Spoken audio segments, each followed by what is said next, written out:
Welcome to the Deliverance Project. Here are your hosts, Anthony and Melissa. Well, good evening, everybody, and welcome to the Deliverance Project. I'm your host, Anthony. Hello, thank you for joining us. I'm Melissa. We're so glad that you're here with us tonight. Tonight we have a very special episode because we have a very special guest from one of our favorite podcasts. It's the My Paranormal Story podcast. And tonight we're going to have special guest Tom Stewart. If you're unfamiliar with Tom Stewart, we're going to talk about him in just a second, but I can assure you he is a very interesting man. He is multi-talented, kind of diverse type of a guy. Yeah. And we're going to have a great conversation with him about paranormal investigations. So if you're interested in that, we ask that you stick around. Before we get to that, what we want to do is just ask you again to make sure that you follow us on all the socials. Yes, we are on TikTok. We are on Instagram, Facebook, X, Snapchat. All of that stuff can be found in the show notes if you scroll down or up or wherever whatever you're listening to this on. You will find where we're at there. We also want to remind you to check out our second podcast, which is called The Struggle Series. The Struggle Series is a podcast where it is an audiobook format of all three of the books in my trilogy entitled, of course, The Struggle Series. And right now you can listen to all three books in their entirety. We're releasing weekly kind of scary story episodes as we wait for the beginning of book 4 entitled The Cabal. So if you're unfamiliar with the Struggle Series, basically every week for, months and months, we released one chapter of each of the books. But by now, we have literally released every chapter of every book up to this point. And so you can listen to those, binge listen if you'd like. Check those out if you don't mind. And then we also want to remind you to check us out on our website. That is also called thestruggleseries.com. On there, you could find out all the information about us, Anthony and Melissa. You could find out about these podcasts. The books, you can even buy the books on sale there at a discounted rate than what you would find them on Amazon or Barnes & Noble. And there is also a donate button on there. We've had some feedback about people that say, I don't really have that kind of money to do a monthly subscription for your bonus content, but I'd love to contribute. So what we did is we went ahead and put a donate button. So if you'd like to donate just to help us out, even if it's just a little bit, trust me, it helps. Podcasts can be a little expensive endeavor, including, equipment and, just the maintenance and all the fees it takes to keep these things running. So every little bit helps. If you have the opportunity or you'd like to do so, just check out the website there. Now, before we get to Tom, we're going to probably have some new listeners because Tom, of course, has an audience, and I'm sure some of his people might come over and check us out. We want to explain what we do here. So, Melissa, we, if I'm not mistaken, are a podcast that is trying to help people who are struggling with spiritual warfare or demonic attack. Now, when you hear that, what do you think about? Someone that is struggling with like depression, anxiety, unforgiveness, just being anxious or just feeling uncomfortable, like something just isn't right going on with their life and feel like there's something wrong with them and they're just not sure. Like either people are telling them that they have changed some or they seem a little different and just kind of struggling, with life in general and just can't pinpoint what's going on. And I would say exactly right. And listeners, if you're noticing, we didn't say that you are in a full-fledged demonic possession, although spiritual warfare can eventually evolve into that. And we definitely will help you with that. We've helped out countless people who have called in feeling they were possessed or demonically oppressed. But I love what Melissa said because we want to catch it early. When you start to feel that there's some depression there, but it's a little more than clinical, there's something not right, like Melissa said. We want to remind you that we believe that these can be spiritual attacks from our enemies. And what we want to do is just kind of help you navigate through that And we are a podcast where you can be honest with us. We're kind of real, honest, Yep. down to earth people. No judgment here whatsoever. judgment zone. And so if you call us and you say, hey, I want to confess a secret, or I have some shame and guilt I want to work on, we're the podcast for you. We're going to pray with you. We're going to love on you. And most importantly, like Melissa said, no judgment zone here. Now, a lot of our listeners have asked us or reach out to us about questions about paranormal investigations. Now, as a deliverance minister, I was not really somebody who was into the paranormal investigation type of things because I wasn't there to gather evidence, or I wasn't there to, to prove something was there or not in terms of all of the gadgets and things that go along with that. I was there to pray for people. And I do have to say that there are times where there was nothing paranormal or spiritual going on. There was just things that were in the house that were easily explainable. So I did have some kind of experience with debunking in and of itself, but not really like a true paranormal investigator would. So because of all of the feedback and the questions we have, we thought it would be great to reach out to a paranormal investigator who is what I would say somebody full of integrity, somebody who does it the scientific method, and no offense to anybody, in particular, but somebody who isn't a showboat, or somebody who isn't trying to, just make the greatest TV show of all time or the most entertaining TV show. We wanted somebody who's a professional. So we've decided to bring on a man like Tom Stewart because we believe he's going to be the one that can answer our questions. This man is somebody who is what I would consider a very seasoned paranormal investigator. He's the host of one of our favorite podcasts called My Paranormal Story.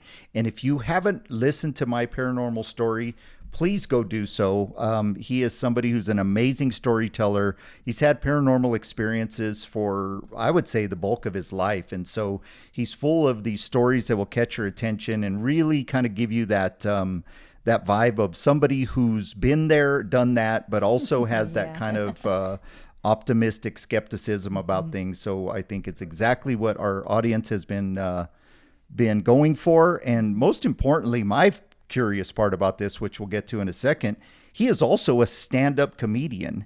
And so what a well-rounded type guy. He has background in radio. He is definitely, I would say, one of the most interesting guys on the planet that is so unassuming you wouldn't know that until you really listen to him. So without further ado, we want to bring on Mr. Tom Stewart. And Tom, did I miss anything? No, that was really a very nice intro. I appreciate that. I don't know about most interesting in the world. I don't know about that, but but I've done some fun stuff. Yeah, definitely so. Well, I'm a stand-up comedian fan amongst stand-up comedian fans. Yeah. So when we got together a handful of years ago, it was a prerequisite. Is she a stand-up comedian fan? Because if she wasn't, there's no sense in going any further. And so we're really into that as well. But Tom, will you do me a favor and just give us like a little background on yourself, just kind of how you got into the paranormal, and kind of guide us into how you progressed from just this normal stand-up comedian guy working in radio to becoming a paranormal investigator. Well, I do a lot of those things all at the same time. But paranormal, I've always kind of had experiences throughout my life.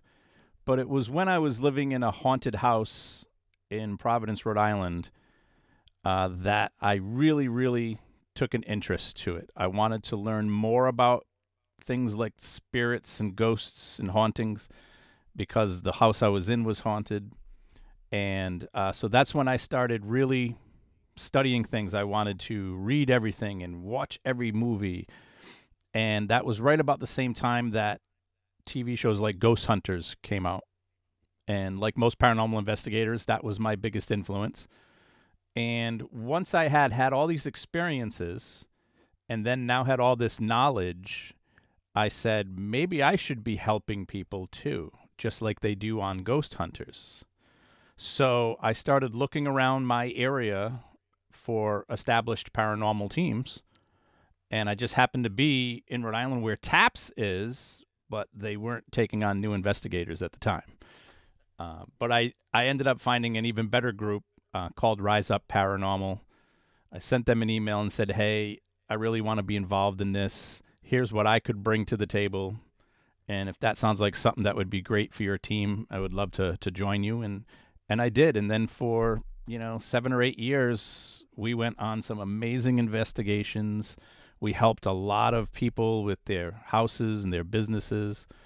And since then, I've gotten involved in a lot of other things in my life, so it makes it harder to be a paranormal investigator. Like you mentioned, stand-up comedy. I ended up going into stand-up comedy in 2010, and I've been doing that ever since. In fact, I do it for a living now. So that, takes up my weekends usually, and that's usually when you do investigating. So I don't get out as much as I used to. I call myself semi-retired. But then I started this podcast because I kept finding myself telling stories all the time, everywhere I go.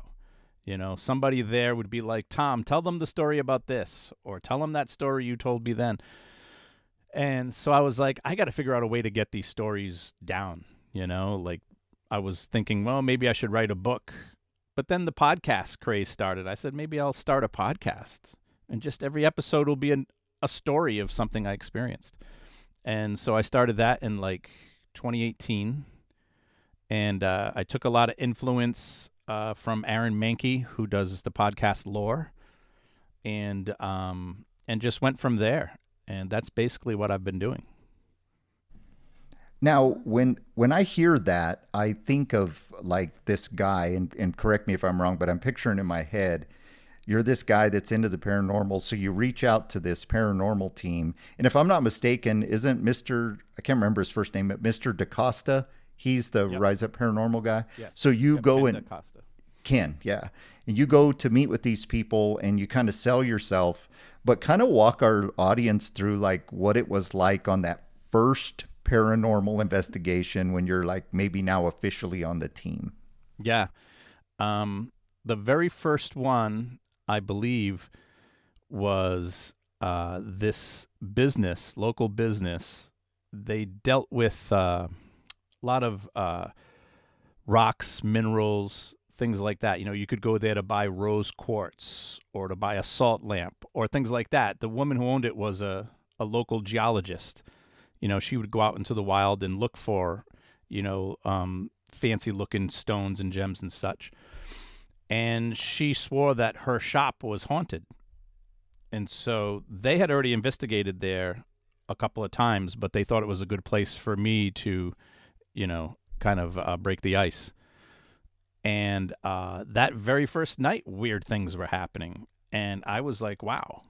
I'd had plenty of experiences before in my life, but this was my first time approaching it with other people in sort of a scientific way, And so, yeah, strange things happened. A vacuum cleaner moved.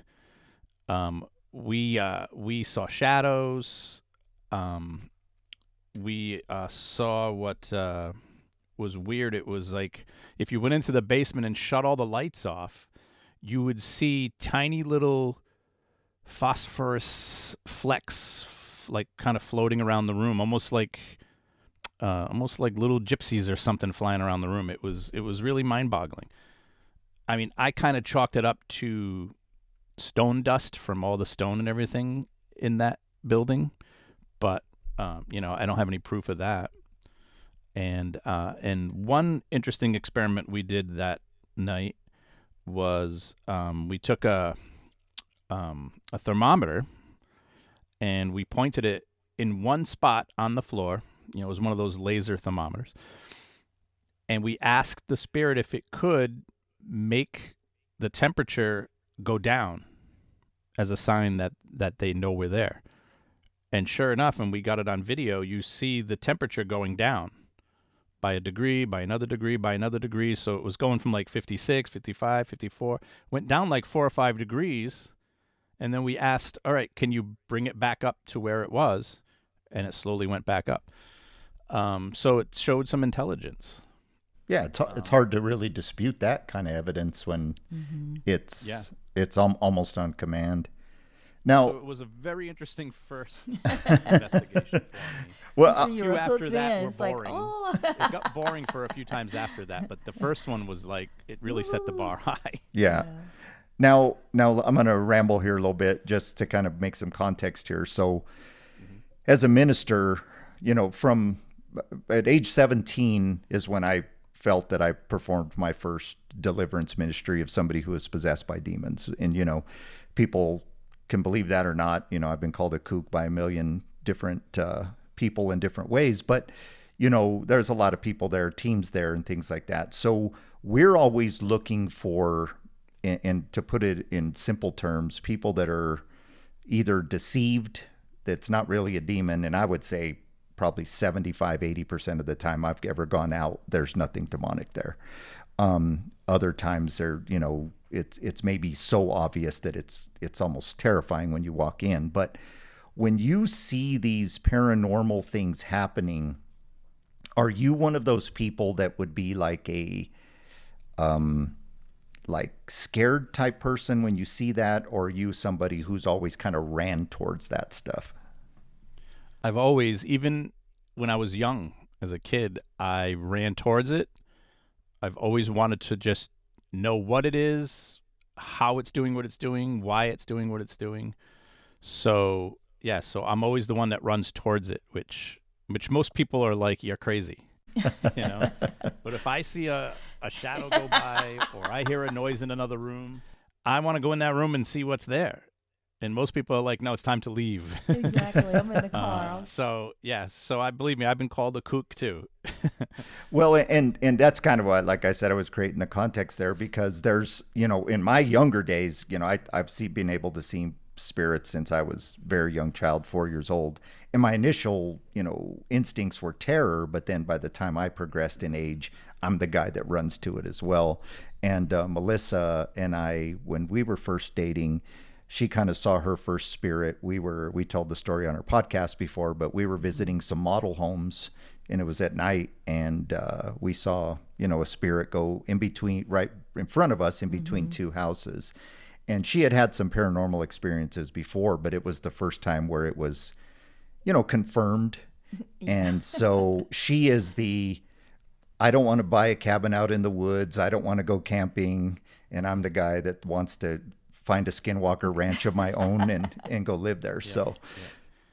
Well, let me tell you this. When I got married 2.5 years ago, we got married in Vegas, my wife and I. And we were only going to be out there for we got there on Monday evening, was leaving Friday morning. So we had 3 days in Vegas. We were getting married on Wednesday, right in the middle. So that day was pretty full. So we had Tuesday and Thursday to enjoy Las Vegas. So we decided before we left, let's each pick one thing that we really want to do, and we'll do both of those things. And so she picked a ride on the gondolas at the Venetian outside as the sun is setting. The guy sings to you in Italian, very romantic. And the thing that I chose was to go to the Haunted Museum. That would be us. for my wedding vacation honeymoon thing. So so that just tells you where my interests are. You're talking about Zach's museum, correct? I am. And everyone who knows me, knows my podcast, knows I'm not a huge fan of his, but I couldn't not go to that museum, Of course, and there was some interesting stuff in there, but I'd actually do an episode about it on the podcast. And you should go back and listen to that episode if you haven't. It's no secret here on our podcast either. I am not a Zach Bagans fan, because as somebody who's worked in Deliverance, I have been called out on multiple occasions where a paranormal investigator has come in and provoked a spirit, and then they pack up their equipment and leave, and the proverbial shit's hitting the fan. So, well, my issue with Zach, and I don't know him, I bet he's a cool guy. I bet I would like him. But he's doing a TV show. He's entertaining people. And he's taking liberties with things. And he's also teaching methods that I don't believe are safe, number one, for people who are going to try to mimic him. And I don't think that they're very scientific. And so I've just never thought that he was an accurate and safe depiction of what paranormal investigation should be. And he would probably admit that, in a closed room too, that he's just trying to get ratings. He's trying to keep people watching. So I understand that, but, I've always told people, don't lock yourself in a building that you can't get out of, hoping that a demon will be provoked to come out and get you, because the safety issues that have nothing to do with demons. Yeah, exactly. Like a fire. Yeah. Exactly. Yeah, exactly. Yeah. So kind of that was always my issue. And I couldn't agree with you harder there, but that kind of ties us into kind of my real first question here that I think our listeners are really looking forward to. So I would like you, if you don't mind, including all the boring parts, tell us kind of the A to Z of how a paranormal investigation occurs, from the phone call to the cords are all wrapped up and you're back in the van, and then you've reviewed the evidence from start to finish. Oh, well, get a coffee because it's boring. Yeah. I got my Arnold Palmer right here. So the first thing I tell everybody about paranormal investigation, it is boring. It's tedious. It's a job that you don't get paid for. I was case manager for several years, so I had to handle a lot of the, beginnings of an investigation. So it comes with usually an email. Somebody tries to explain to you what they're going through, but they're holding back a little because they're afraid you might think they're crazy, things like that. You go through the email, you contact the person, you get a feel for who they are, you make them feel comfortable. And the way we did it with Rise Up was we would usually do an interview with them face to face so that we can get a good idea of who they are as a person, what's going on with them mentally, physically, biologically. If we're going to go into someone's home, we want to make sure that it's safe for us, So we usually try to do an interview. If we can go to their house during the day, we'll do a quick interview with them, maybe have them show us some of the places things happened, and just get a kind of a visual cue of what's going on in this house. Do they have Ouija boards hanging from the walls? Do they have, a whole shelf full of demonic horror films or something? That can be a tip-off that everything is a haunted situation to them, But it could also be, do they have a mentally sick person in the home? Is the home full of junk like a hoarder? Situations like that where there's a lot of chaos involved, and this might not be paranormal and it might be dangerous for us. So you try to get a good idea of, is this really a paranormal case? Because we're not equipped to handle other cases. If this is something that's, a mental issue, mental illness, something like that, or if it's something about someone's on medications and it causes, delusions or something, that's not what we do. So we don't want to go into a situation like that. So, but once we verify that this is a home that might need our help, especially if a child's involved, we would, go over the case together, the facts we know. And then if we all agree that we want to investigate this, we would contact the homeowner and say, let's find a date where we can go in. And, we usually like to have the house to ourselves. If you want to leave it to us, that's fine. If you want to just stay in one room, that's fine. And then an investigation will usually start. The way I think it should start is while all the lights are on, while everybody is still fresh, take a walk through the house, go into every room, look into every closet door, every hallway, get a feel for where everything is. So that way when the lights are off and you're working with flashlights and infrared cameras, you kind of have a little bit of an idea of where everything is, find out where the hot spots are, where paranormal activity has occurred, and then set up some cameras, some infrared cameras, set those up in different spots that would be pointing towards where the activity has happened. And then you just kind of go from room to room, spot to spot, checking things, electronic fields, magnetic energy stuff, set up some microphones for audio and or just recorders. And then we usually do things like EVP sessions, try to make contact with anything that's there, see if we can get it to knock, see if we can get it to move something, or let us know what room it's in. We'll try asking questions, hoping for an answer to show up on one of our recordings, audio or video, things like that.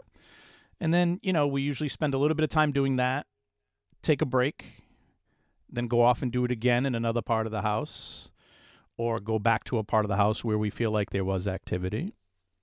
And basically just do that to a point where we feel like, all right, we've covered it. There doesn't seem like anything else is happening tonight. Thank them for letting us come into their home. And then for the next few days or a week, it's the most boring part, which is reviewing the evidence, or what we really call it is data, because it's not evidence, it's data. So it's hours worth of audio, because you got to review. If you're there for 3 hours, you set up 4 video cameras, you got to look at all 4 cameras of 3 hours worth. So that's 12 hours of video to review. And then same thing with audio. If you set up, recorders and such, usually each paranormal investigator has some of their own equipment, so you'll be in charge of your own. But then there's group equipment too, so you kind of pass it off and everything. You listen to it, you try to find things that sound unusual, abnormal, or paranormal. You make notes of it. For me, for audio, I would put it into an audio program and see if I can clean it up a little, maybe get a better idea of what it's saying or what the sound is. And then we would share it with each other. I found something. What do you think it is? And what do you think it is? Come to a consensus on that. And then once we've collected what we feel might be evidence of something paranormal, we would present it, to the family, to the residents, let them hear it and see it and say, is this similar to what you're experiencing? And if it is, are you okay with it? Are you afraid of it? Do you want it to go away? Things like that. And then we would try to advise them based on what they want, and a lot of that comes down to beliefs, and religion. Some people just have, somebody come in with sage and just smudge the whole place. Sometimes that'll help. Sometimes you want to bring in a spirit medium. Sometimes you might want to bring in someone from whatever religion they are attached to. So, so it could be a priest, clergy, rabbi, any of those. And then sometimes we've been able to just do little, I don't know what you might even want to call it, ceremony or something, to just try to make them believe it's gone. Like get them all together in one room, ask them to try to communicate with the spirit, which is what I like to tell people, is to just let it know that it's your home now. You don't have to be mean to it or mad at it, but have a stern voice and just say, hey, this is my house. The things you're doing are scaring my child, or it's keeping me up at night, or whatever. Could you not do that? You're welcome to stay, but please don't disturb us. Most of the time that will make the activity stop. But sometimes we try to figure out what triggered it too. Did you guys all of a sudden play with a Ouija board and then things started happening? Or, did you recently renovate the home? Did you add a new, did you just have a baby? Did a new child get added to the house? Things like that seem to be a common denominator in hauntings. So sometimes if you just give it time, it'll fade, it'll go away because the spirits will get used to the changes. So, we try to help these people as much as we can. But first and foremost, we let them know you're not crazy. We do think there is something going on here. We can't tell you what it is, but we have no reason to believe that it's something to be fearful of. So, and then we always tell them from now until eternity, you can contact us anytime you feel like you need help again.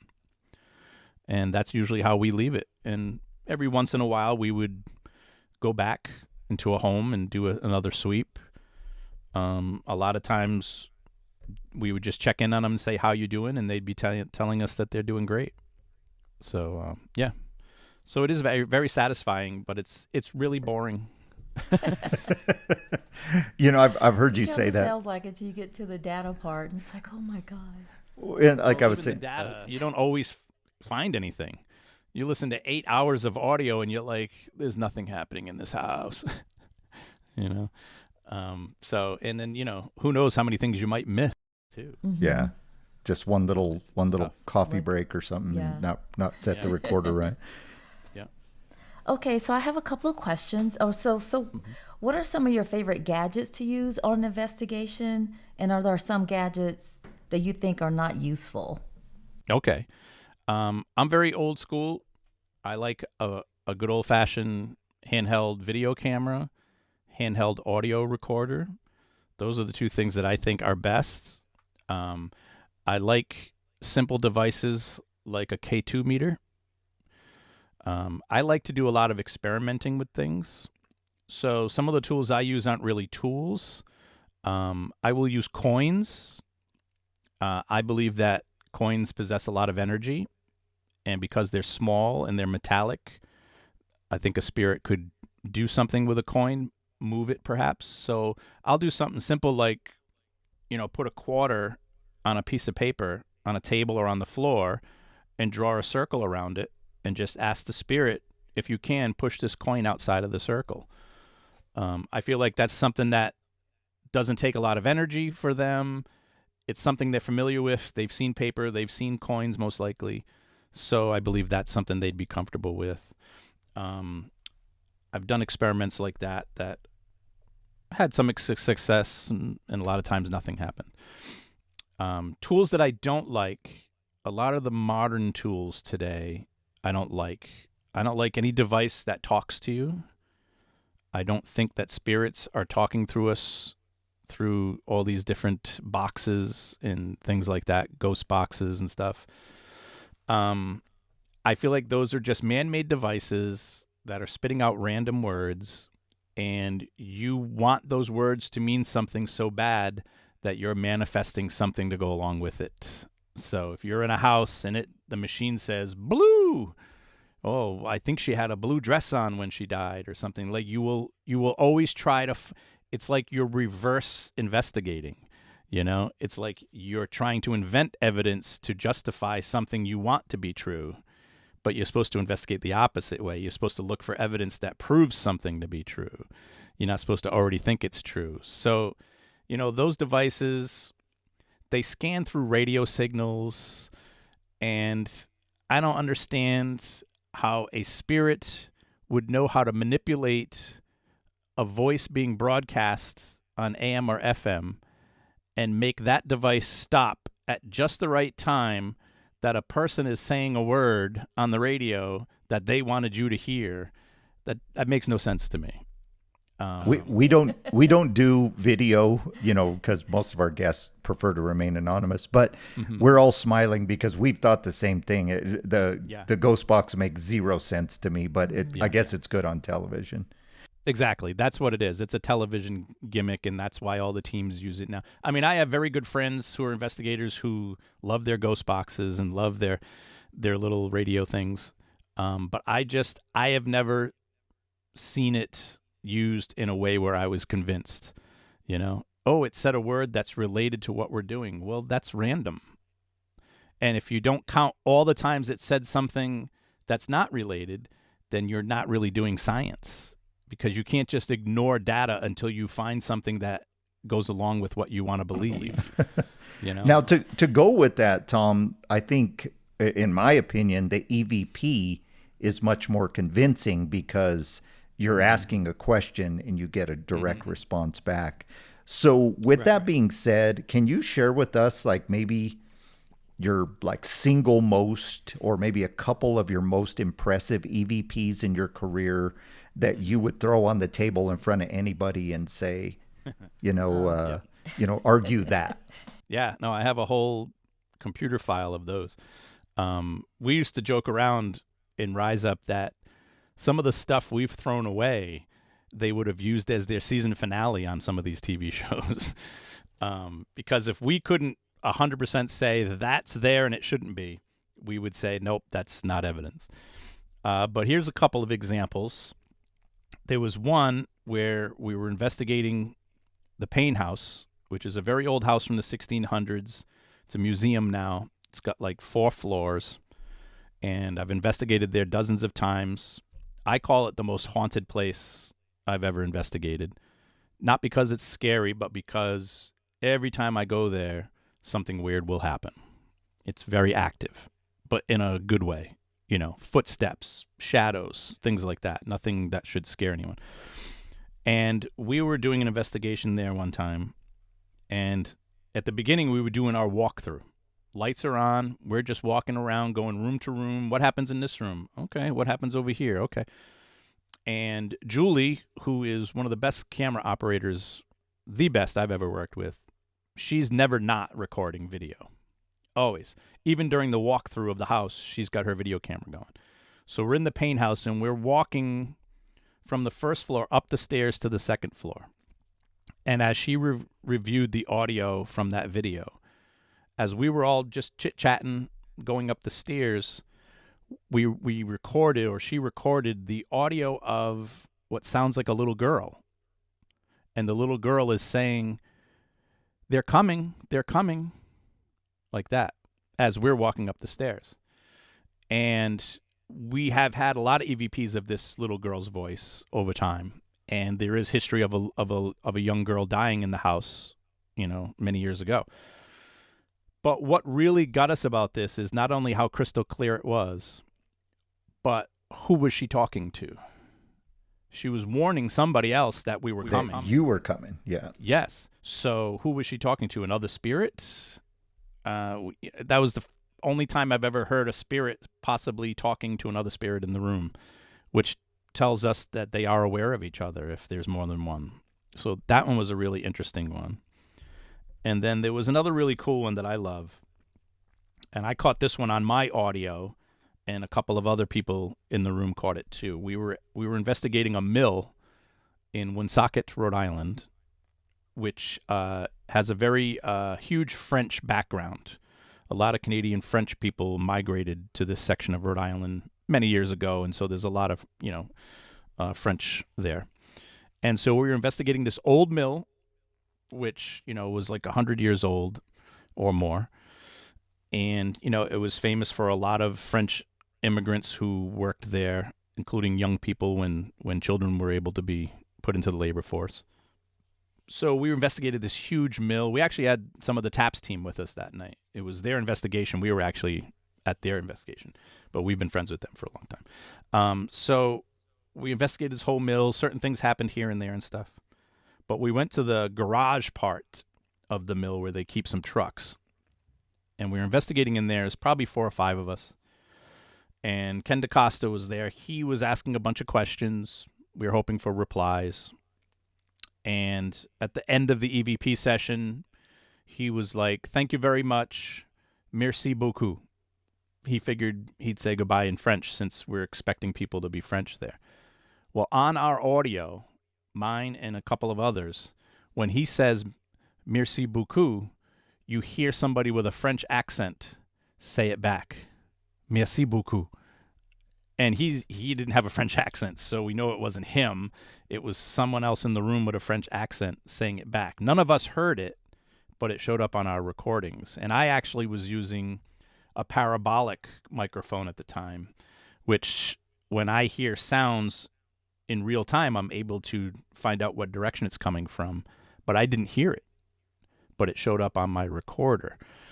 So that was a really interesting one that the spirit spoke to us in their native language. Hard to argue that evidence. I mean, yeah, we couldn't explain it. It's at all. there. And it just makes so much sense. And it was more than one of us who recorded it, so it wasn't like, someone tried to pull a fast one or something, So that one was a fun one. So to go with that, what would you say are some of your best captures in terms of evidence that would make a skeptic into believers? I personally don't think any evidence is going to convince someone one way or another. If you're a believer, you're going to think the evidence is cool. If you're a skeptic, you're going to think, it could be anything, or you could have made this up, you could have faked it. I don't think you can change a skeptic's mind unless they have a personal experience themselves. And I've had the pleasure of doing that a couple of times with some skeptics. I've brought them into places and said, one story is I was doing stand-up comedy with a couple of other comedians, and the show just happened to be down the road from the Pain House, which I just mentioned. And I was telling the other comedians, after the show, I'm going to go see my friends. They're investigating the Pain House. It's haunted and whatnot. And one of the comedians was like, that stuff's not real. And I'm like, no, it is real. I was like, but, if you don't experience it, you wouldn't know. And I was like, you've never had a paranormal experience? And he's like, no. And I was like, do you want to? And he's like, all right, I'll come. So I said, sure. So he went in there as a skeptic, but open-minded.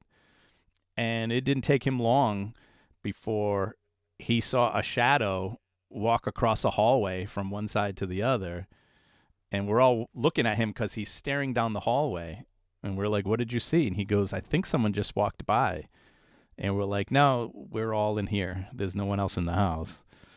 And then we all heard footsteps, sounded like boots walking across the floor above us, but nobody was upstairs. So that's when he started believing a little bit. I love that. There's so much to what you do in terms of a reward of not only helping somebody like that, a skeptic, but also with the families as well, I'm sure. But to kind of piggyback on that, is this profession, I guess, maybe as rewarding, or maybe it's a hobby or an interest?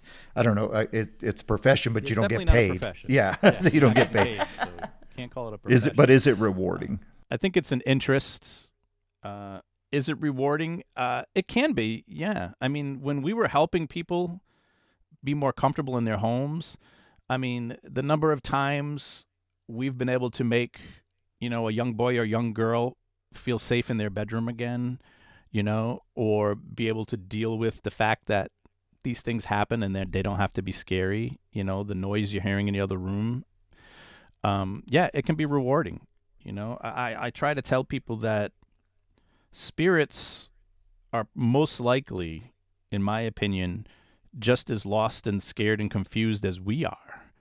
They can't understand what's going on, and they don't understand why you can't see them and why you can't hear them most of the time. And if a spirit reaches out to touch us, like physically, for some reason, many people believe that they're being attacked, but maybe they're just, hey, I'm over here. Hello, So I think it's a natural instinct for humans to fear what they don't understand. I mean, that's probably what kept us safe when we were, cavemen or something. It's an instinct. So yeah, when you're able to help a family feel better about their home, especially little kids feeling better about being in their house, that's very rewarding. So what is one of the scariest places you've ever investigated, and why would it be like really scary? Did something happen? Probably the scariest place was this house in Providence that we investigated.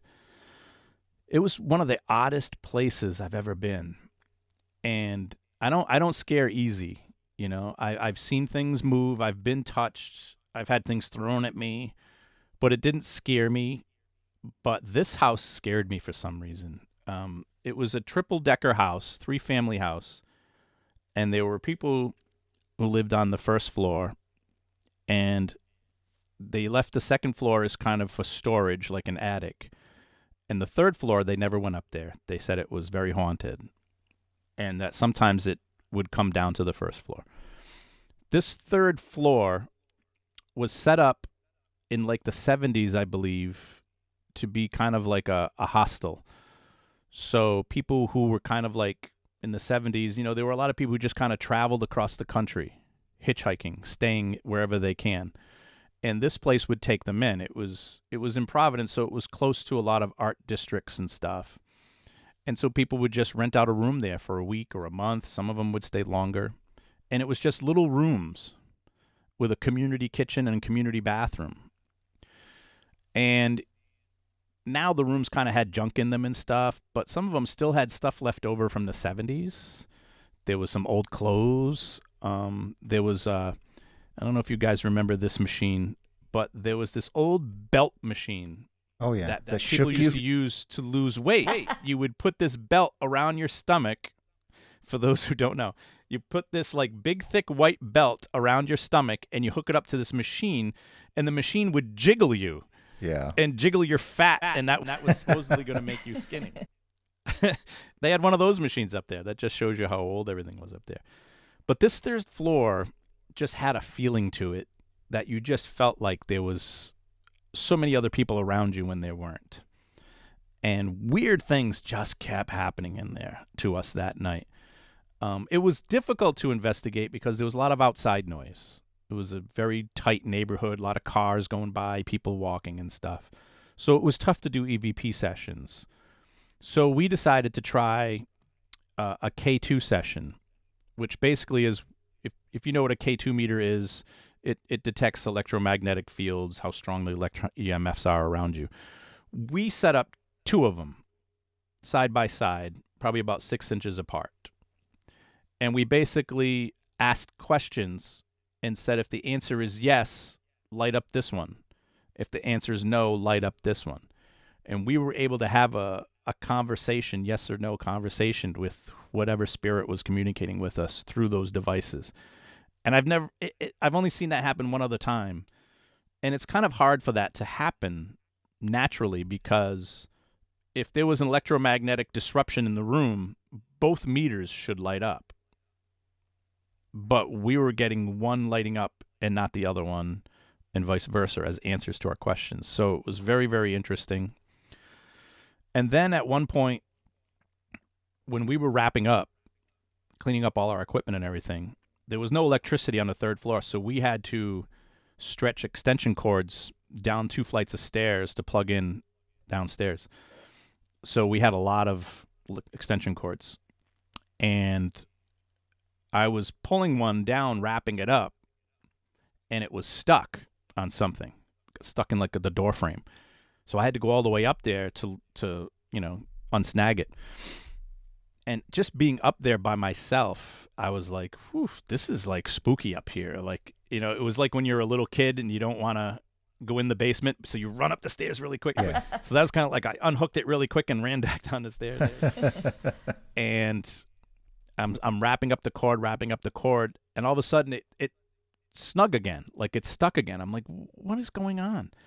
So I try to pull it, and it pulled back. Whoa! Like almost knocked me over. Like the cord got pulled back up the stairs like 3 or 4 feet.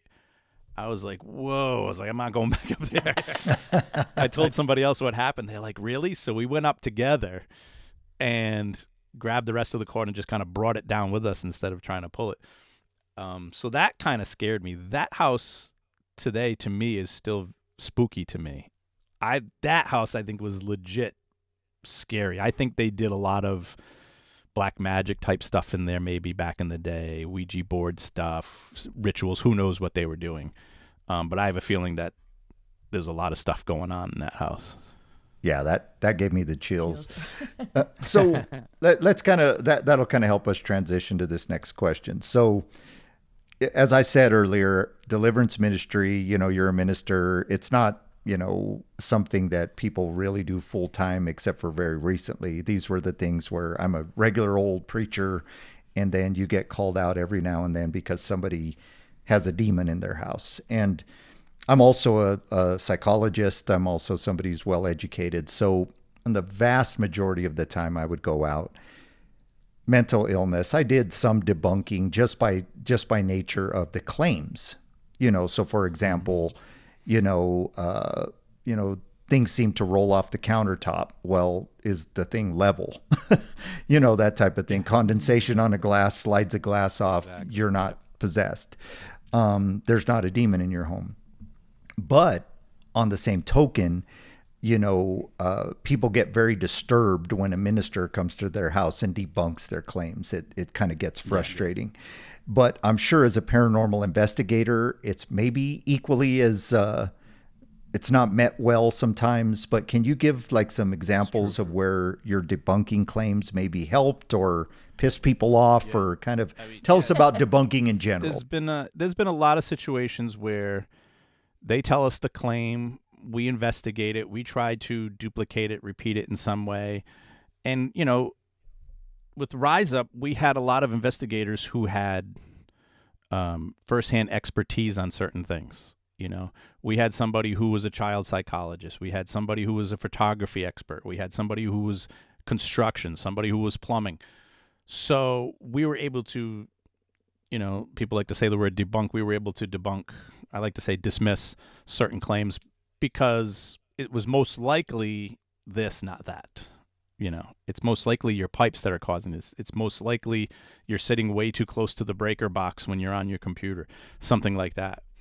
And then sometimes it can be psychological, or like you said, it could be a mental illness situation. So yeah, a lot of families, and I found this has gotten more and more, people really want it to be haunted. And so when you tell them, I don't think your place is haunted. Yeah, there's been a few times where they're like, well, you were only here for a few hours, you don't know. Of course. And it's like, oh yeah, definitely, I agree. But if you're asking for my opinion based on what you've told me and based on what I've seen, I feel like the door closes because of air pressure when you're opening another door, because we were able to duplicate that, Sure. So I can't say that it was a ghost because I've seen what else it could be, So sometimes they would get a little disappointed and upset. Sometimes people want to hear it's a ghost. Some people want to hear it's a demon. And we were never in the scary business as of that is. Yeah, they do. But we would never, ever definite on anything. We would present what we found for data, or if we found no data, and say, this is what we came up with, but it's up to you to decide what you think is really going on here, So yeah, sometimes people do get disappointed. So can you tell us a funny story or situation that happened on an investigation? A funny story. We've had some interesting, weird things happen. For Rise Up Paranormal, for some reason, flooding seems to be a strange occurrence that has happened a couple times.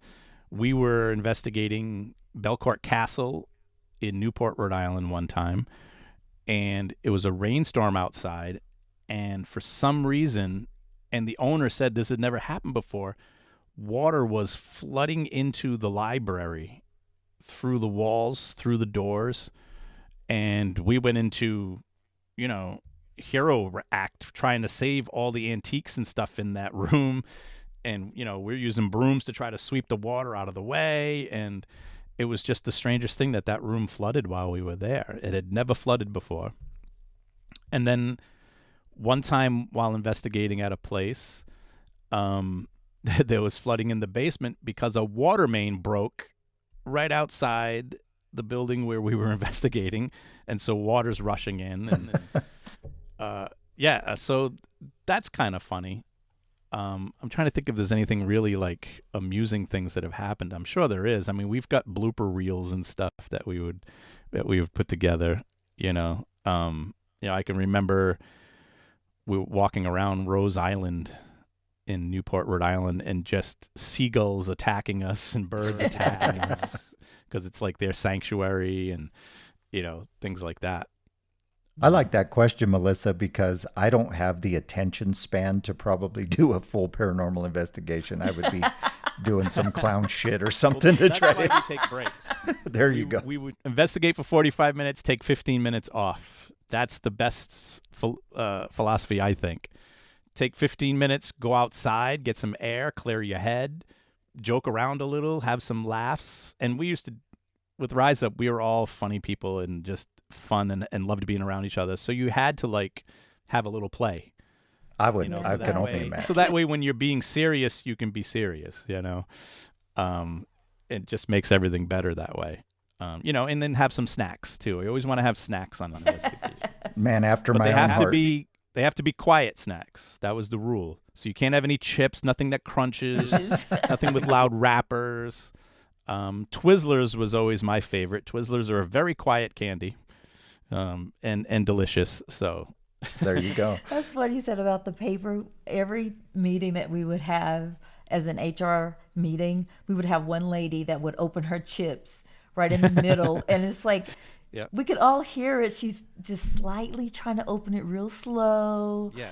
And Just the tear it. more Just you try tear to be God, quiet, the we louder just it finished gets. lunch. Yeah. Yep. Like when you're at the movies and you hear everybody, the movie starts and you hear the crinkling of people's candy. Exactly. So we could talk to you forever, Tom, but Yeah. there was one part that I really wanted to hit on, one that really caught my attention with your storytelling, as well as it being what I believe is a true story. And if you are a listener of ours, like I said, stop what you're doing as soon as you're done with this podcast. Go subscribe to Tom's podcast called My Paranormal Story. And if it were up to me, you'd go back to, I think it's the first handful of episodes. It's called Demons. And I'm hoping, Tom, you could share that story. You can briefly share it in its entirety, however you want to do it. But it's one, obviously, as a deliverance minister, caught my attention because it's kind of got a twist at the end. So Yeah. share that with us. Well, I had to go back when you mentioned it, that you wanted to talk about that. I had to go back because I'm like, I don't even remember, because I give these things titles and then I don't even remember what it was for. And this one was a while ago. But yeah, all my stories, I say, are based on real events that happened to me. I do have some fun with them. Sometimes I change names, I change locations, things like that. But for the most part, these things did actually happen, and that's what spawned the story, and I try to make it as interesting as possible. And the one about demons, as I remember, was for some reason there was a lot of people talking about demons at the time. And I should preface this by saying that I'm not a believer in demons.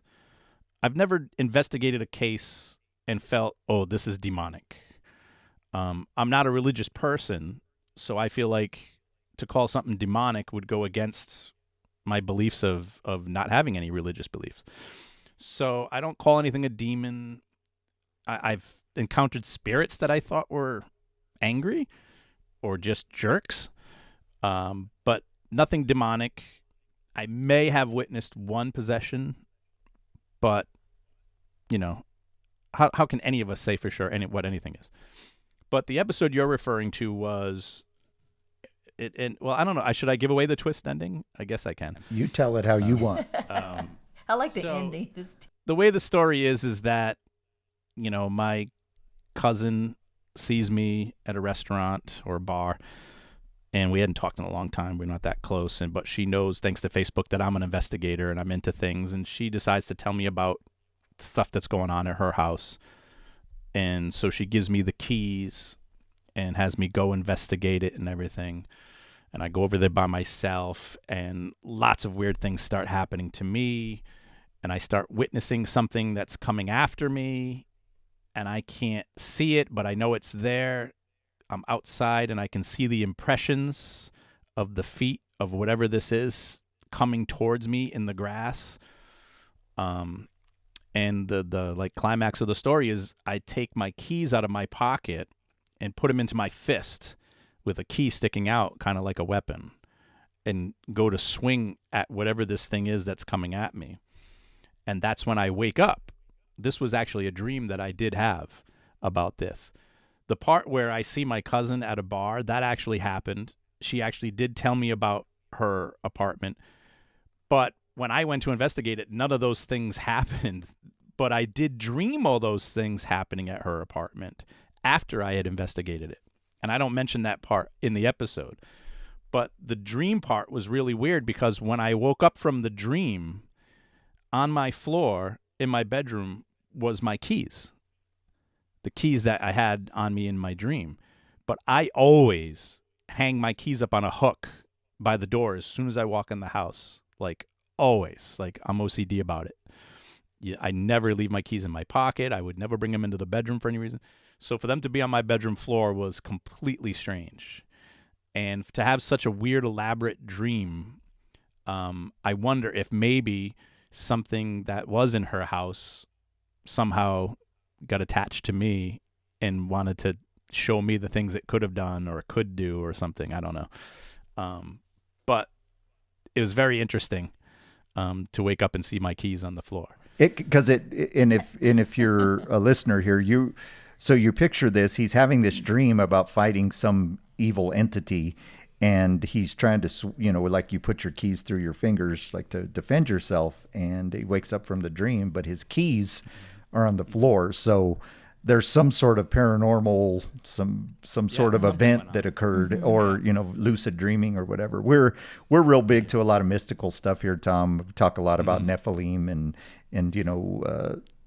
tons of different paranormal activity in terms of, beliefs on origins and stuff. And so one of the things that I've always kind of not considered myself an expert on is that type of phenomenon. So when I heard it, sent a chill up my spine. And it also was one where I said, there was something there.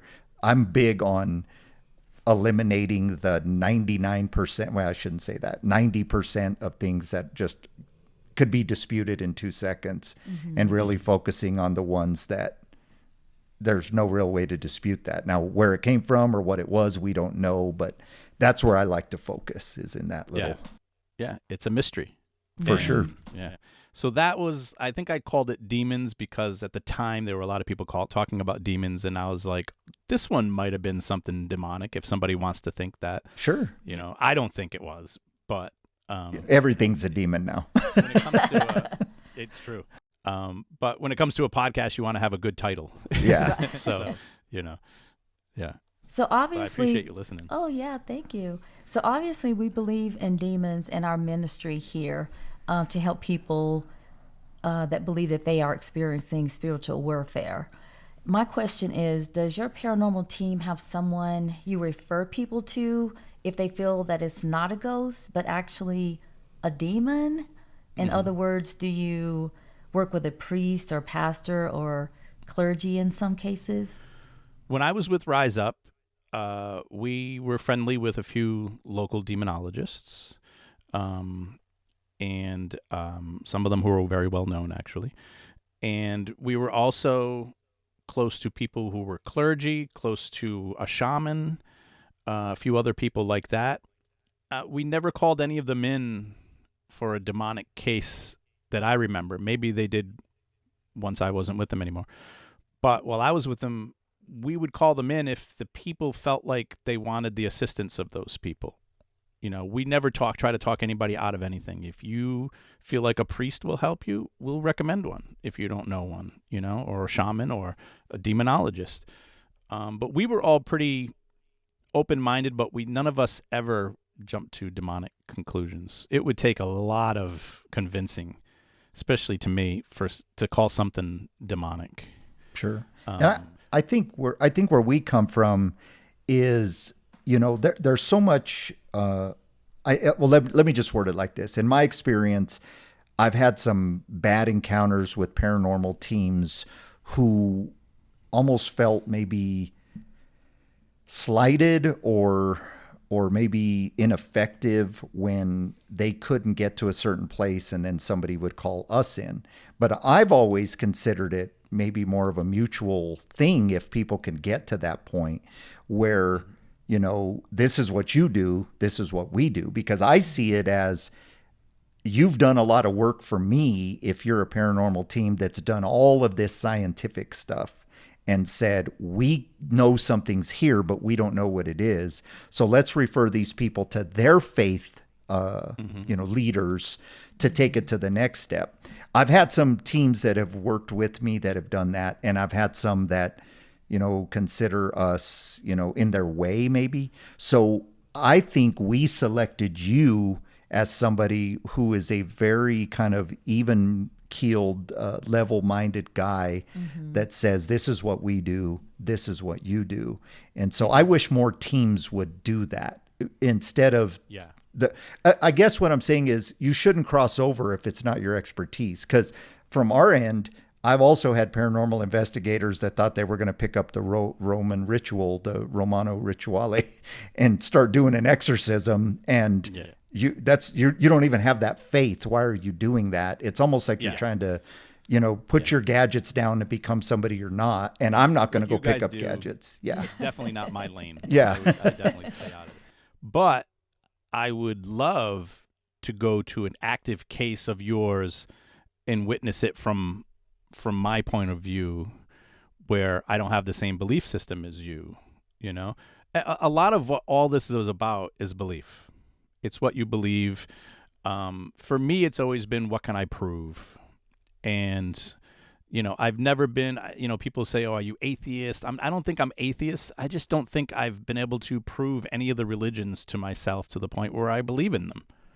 I believe what I see, what I feel, what I hear, and I just go with that, And if there are demons out there, they haven't done anything in front of me that's made me believe in them. I don't know. Maybe saying this, one's going to jump out. Well, we'll definitely pray that doesn't happen. I'll tell you a real quick story, and then we'll get to our very last question here, Tom. So once upon a time, many years ago, I worked at a church. I had a family that came to us, and myself and the senior pastor, and said she was having demonic stuff. He was a very dismissive, put it in English, he was an asshole. He was shouldn't have been a pastor. He was he was just not a people person. He thought more of himself than he did of his ministry. But she asked us to go. When I walked into this home, it was a condo. So like I guess you would call it a townhouse, but it was a multi-level townhouse. Mm-hmm. Right when I walked in, I look up into the loft, much like we're in now, and I see a little kid's tent, like a little tent that somebody would play in, and it had like Disney characters or something on the side. And I see a shadow come out of the wall from the other side of the condo and go in the kid's tent. Now, boy, do I wish I had a paranormal investigator with me like your friend who was always filming. Yeah. Because I see this, nobody else sees it. And so as somebody like me who believes in this stuff, I'm not going to be believed except for by the family. Well, the senior pastor and I have this little misunderstanding, we'll call it, about it. He takes off. I come back. But I brought somebody who was a paranormal investigator, and they brought some equipment. And while I was getting the family prepared to, kind of pray with them, he went upstairs to do a sweep with an EMF. And I'm talking years before. I would probably say this was maybe right before Ghost Hunters came out. That's been, 20 years? So It's been a long time. And I didn't know what an EMF detector was. It was one of the ones that had like a dial that flipped. It wasn't digital. Oh, yeah. And he came running down those stairs as fast as he could, went out and sat in the car. Now, what I've always said, and I'm saying this because of what you said, it would be nice if there was more crossover, kind of get to know, because I love the skepticism of you. Because like I said earlier, if you go into a house and say, there's something here, I trust that. And that's where we come in. And vice versa.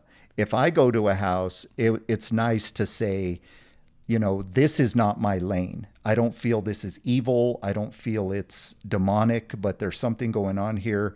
I know a guy who can bring in his team that can get to the bottom of this in a way that I can't. Because it's not all about praying a demon away if it's not a demon.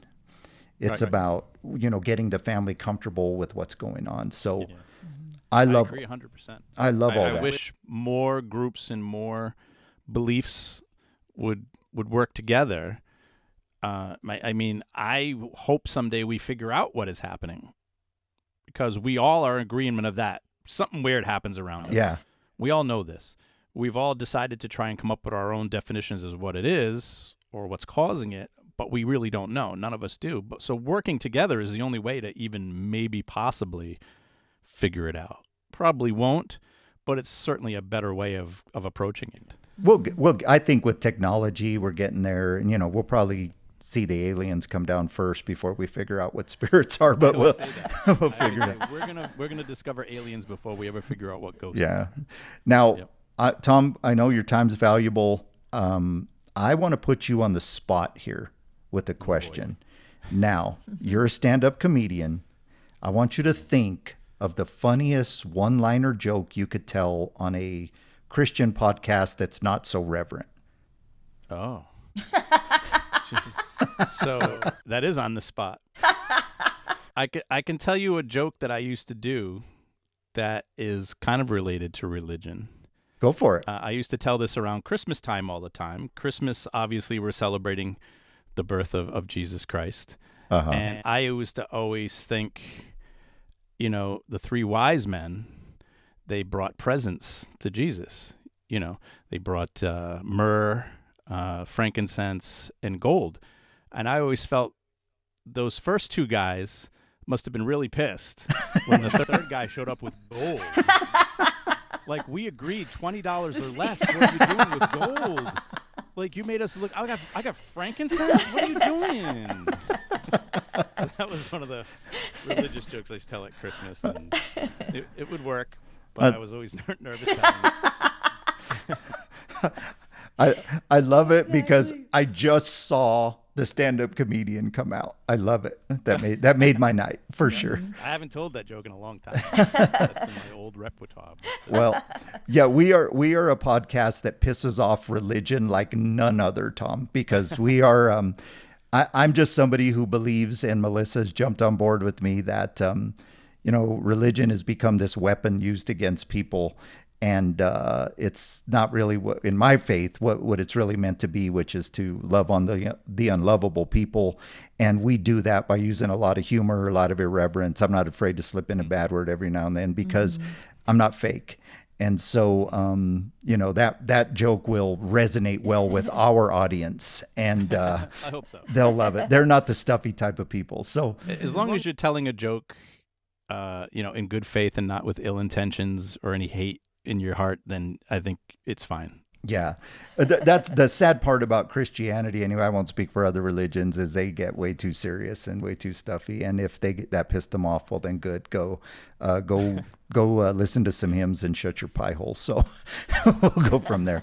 But Tom, we're so glad that you joined us. Yes, we want to thank you again for giving up your time to come and spend time with us. I believe it's going to really help.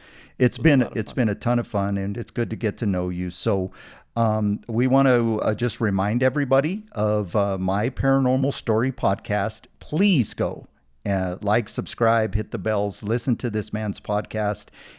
You're going to love it. If you listen to our second podcast, the Struggle series, where we tell spooky stories in between the audiobooks of my books, you're going to love this man's storytelling way more than you love mine.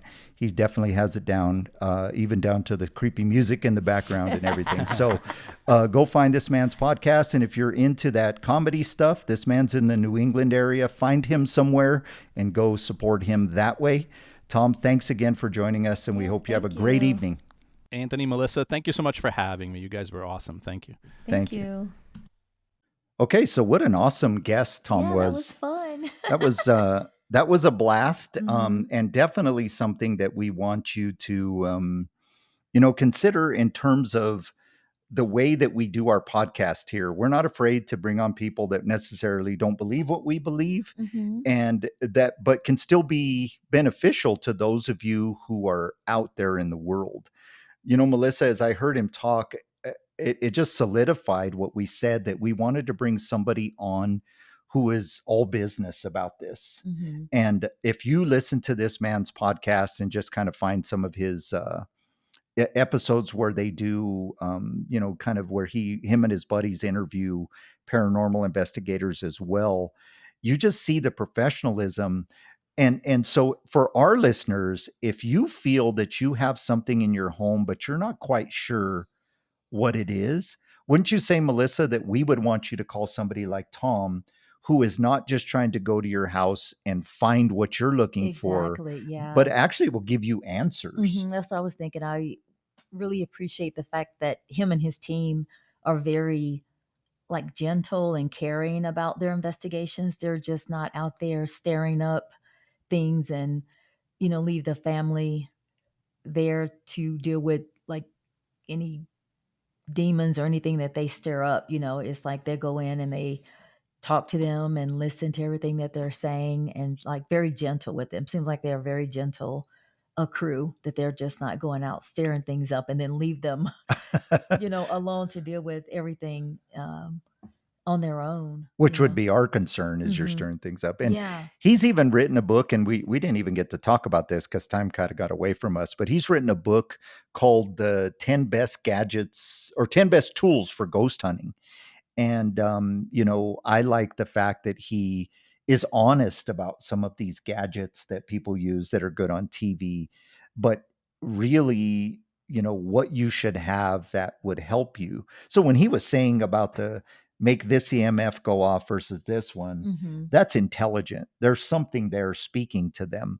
And so you would want to call a crew like that. So again, if you're a listener of ours and you're not sure if this is truly paranormal in your home, we have always been leery of the paranormal teams that will go in and exactly. Let's pick on Zach again. I mean, one day he'll find this little tiny podcast and probably send me a cease and desist, but they want to come in and put on a show and, make it all about them, very theatrical. You want people like them. They're respectful, they're humble, they're caring, and will sit with the families and sit with their kids and help them to be, comfortable with the situation.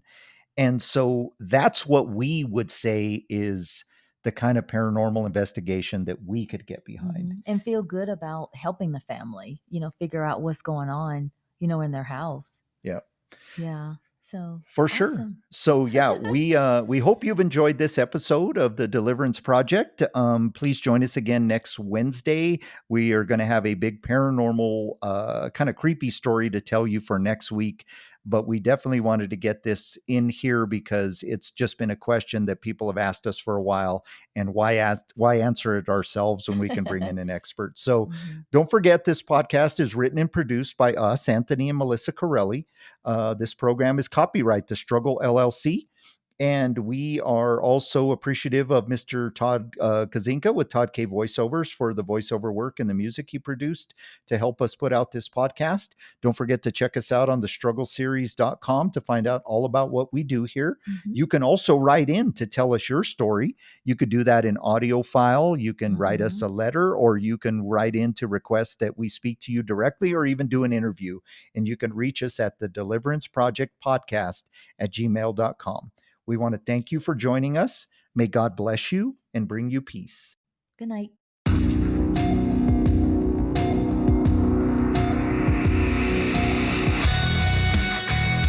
Thank you for listening to The Deliverance Project. Make sure to subscribe, tell your friends, and we will see you next time.